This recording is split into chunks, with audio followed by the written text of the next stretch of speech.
Tell me how Michigan wins this game. Michigan wins this game if Aiden Hutchinson, the defensive end, and David Ojabo, their other defensive end, do what they've done all year and pester the opposing quarterback. They're both tied for the league in sacks in the Big Ten.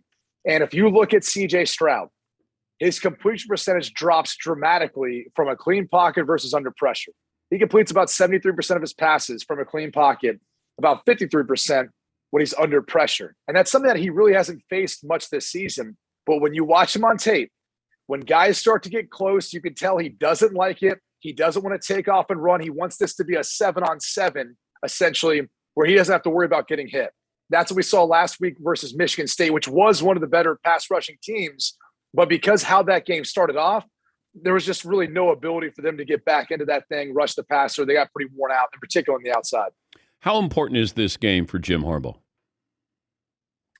I mean, you could put it up there with pretty much every year they've played Ohio State and trying to find a win in a way of kind of staking his flag in this rivalry and saying, all right, I've arrived.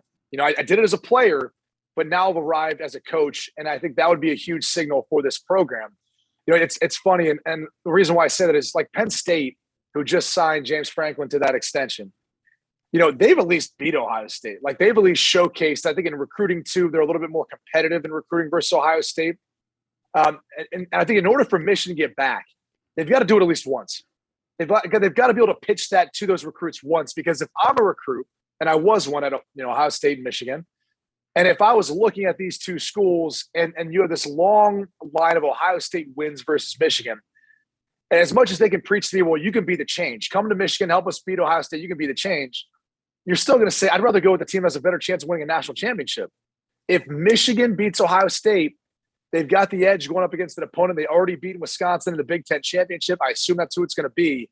And then a path, obviously, to playing in the college football playoff. They sit now at 5. So this is monumental in the case that I think Jim Harbaugh makes not only this Saturday, but also moving forward to every recruit and every Michigan fan that he's preaching why he should be the guy there in Ann Arbor. Why is it a guy who played the position can't find a great quarterback?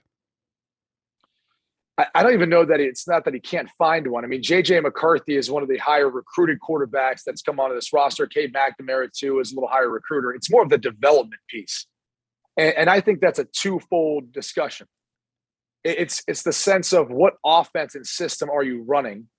And I think he's kind of found something that works for them now with Josh Gaddis calling plays. But it's more of the development of finding that guy who's able to kind of take over a game when they need him to most. So it's been those two things that have been elusive for them.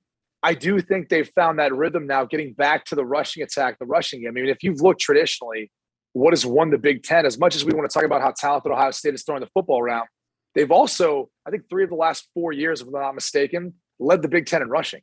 Like, that's a big component. That's what Michigan started out this season doing, and playing good defense, and then bringing Cade McNamara along, who now has 2+ touchdown passes in the past, few games. And so they're starting to evolve there.